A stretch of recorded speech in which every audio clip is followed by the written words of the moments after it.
When I got engaged, I thought I was marrying the love of my life.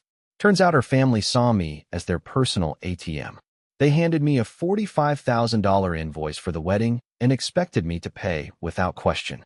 When I pushed back, they made it clear I was only welcome as long as my wallet was open.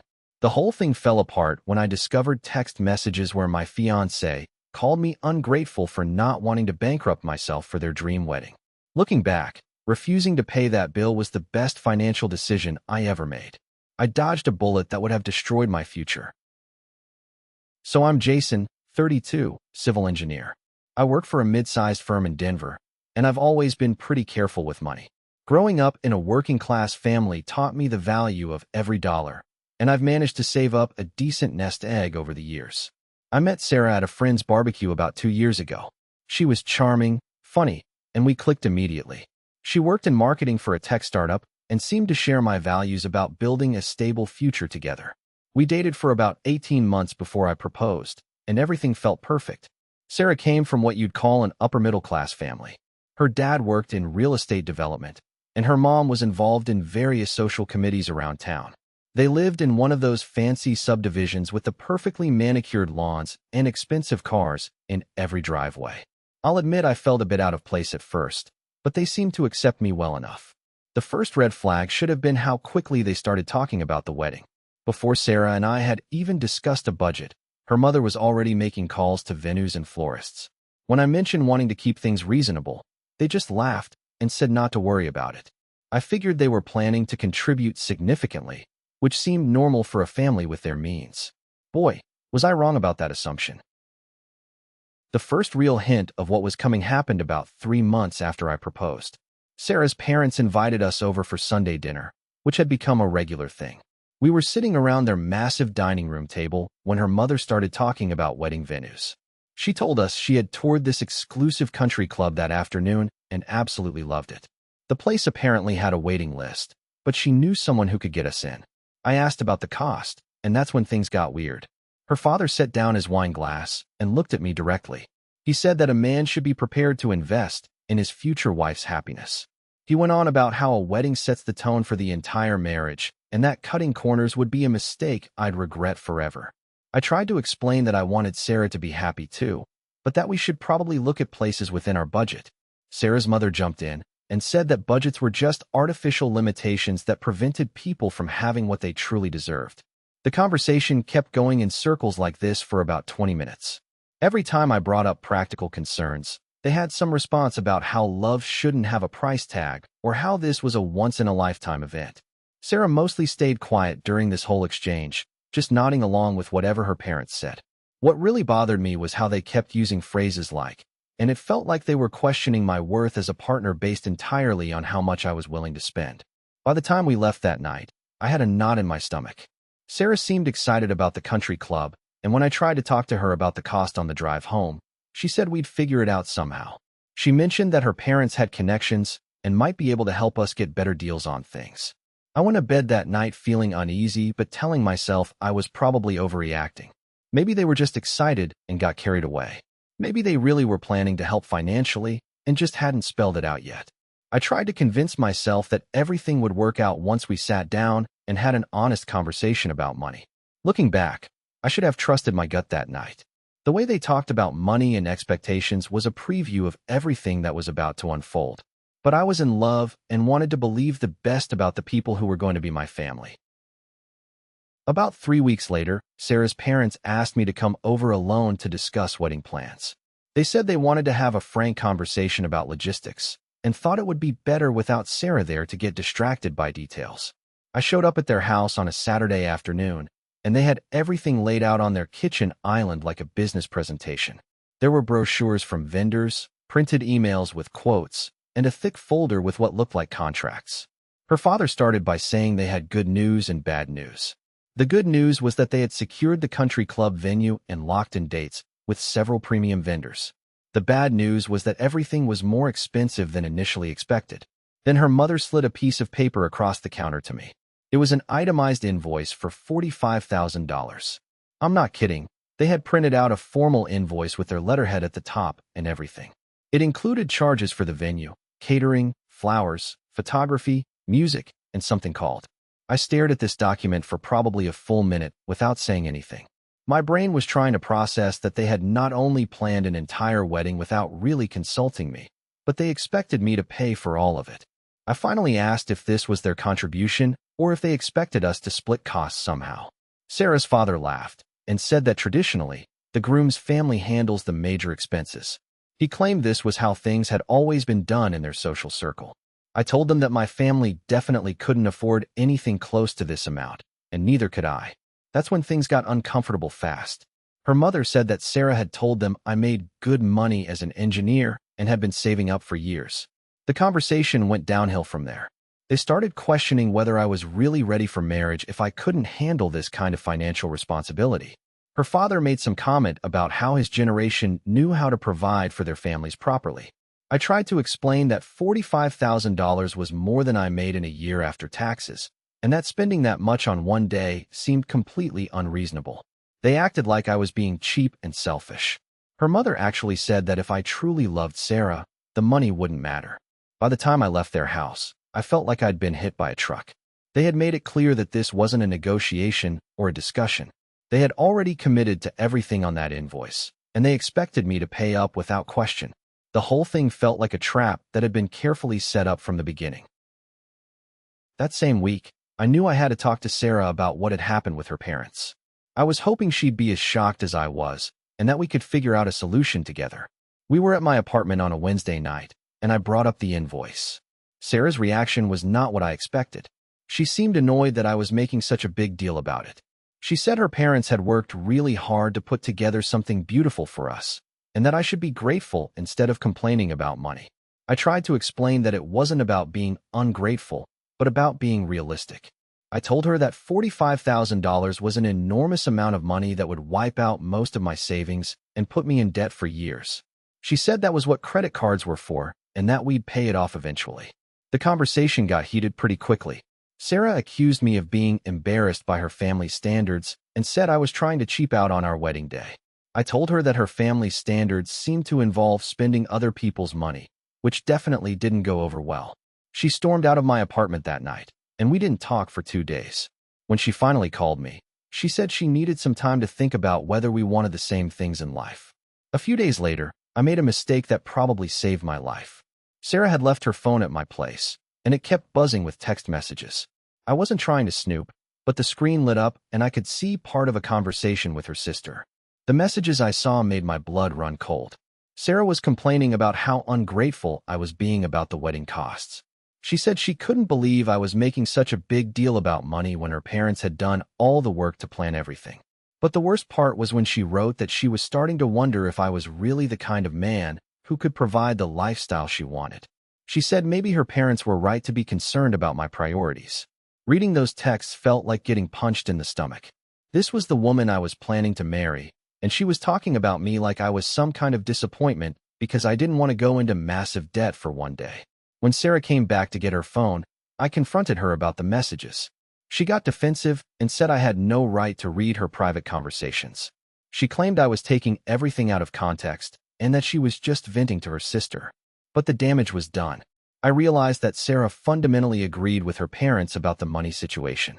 She saw my reluctance to pay as a character flaw rather than a reasonable financial concern.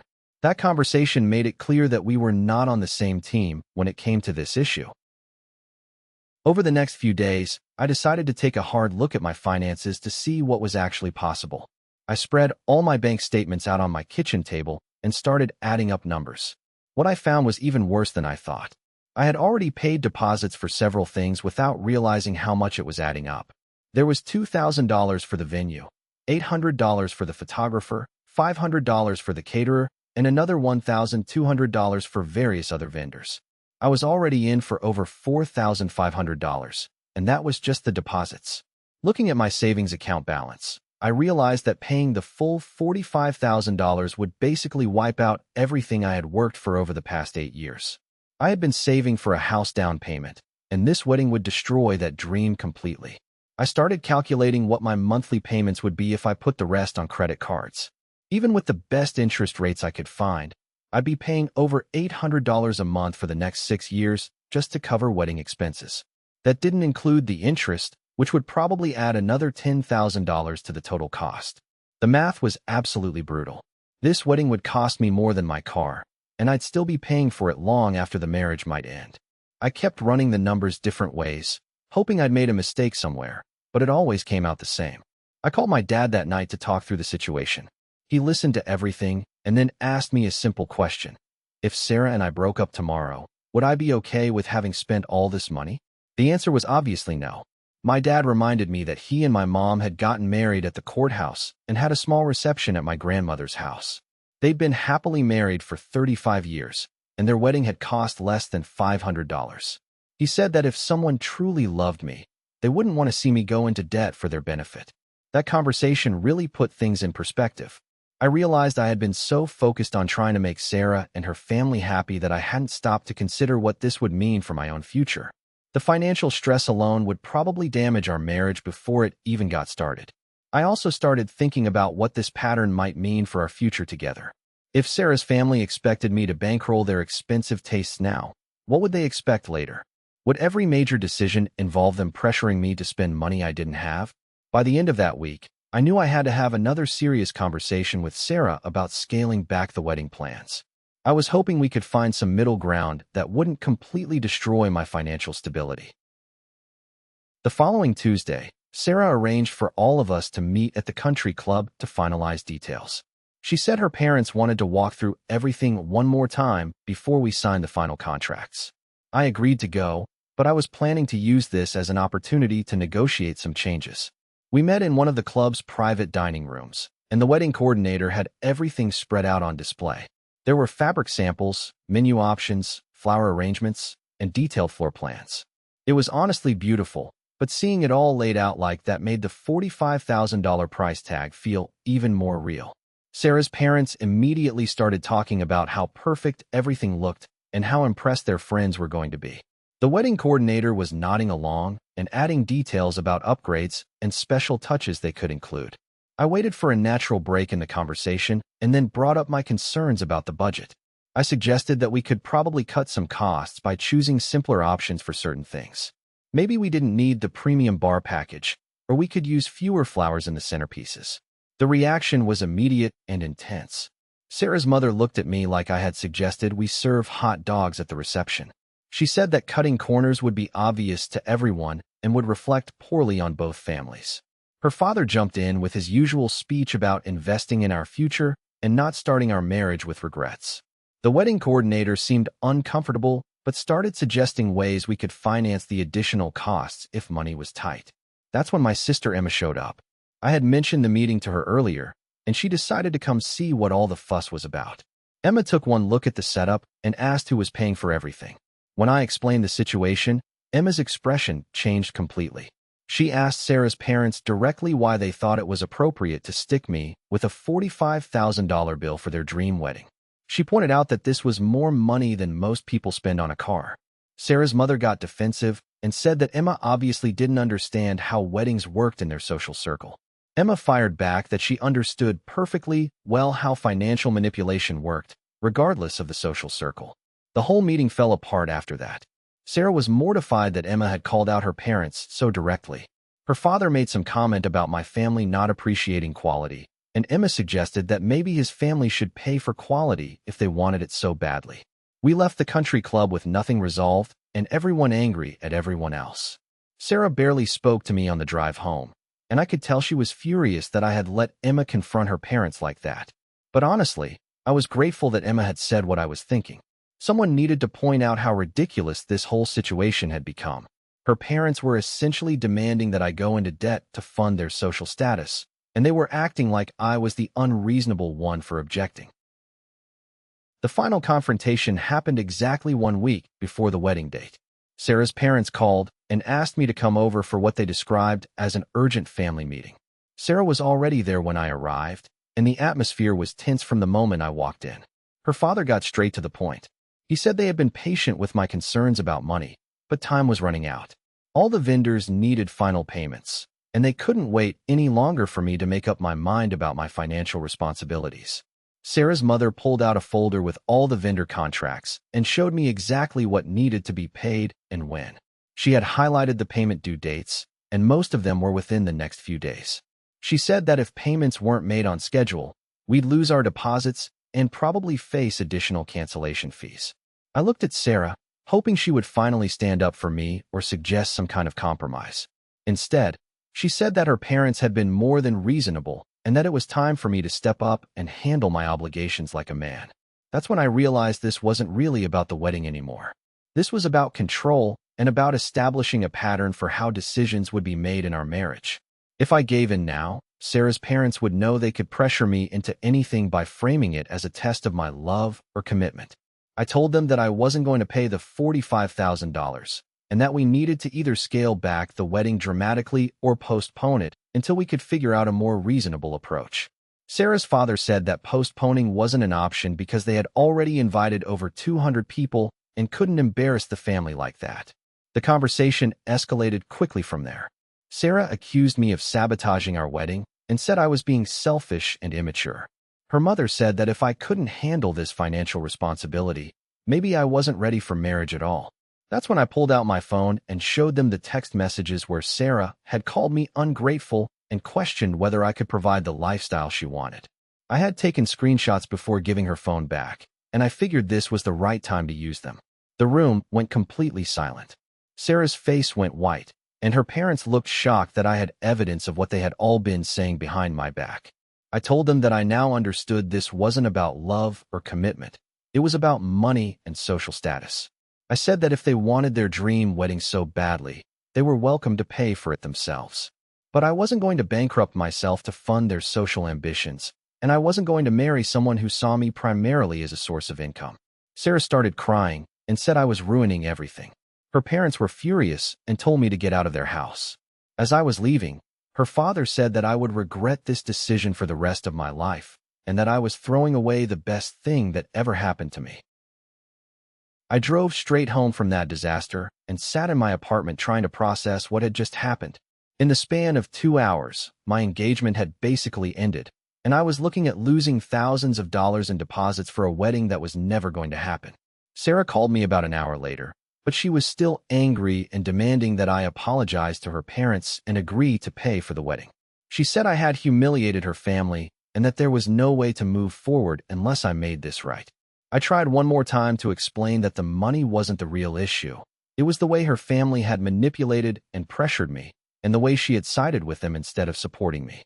She said I was being dramatic and that all families had disagreements about money. That conversation lasted about 10 minutes before she hung up on me. She sent a few text messages over the next couple of days, but they were mostly about logistics, returning the ring, canceling vendors, and dividing up deposits we had paid jointly. The hardest part was calling all my friends and family to tell them the wedding was off. Most people were shocked, but when I explained what had happened, they were pretty supportive. My sister Emma said she was proud of me for standing up for myself and that she had never trusted Sarah's family anyway. My parents were disappointed because they had liked Sarah, but they agreed that her family's behavior was completely inappropriate.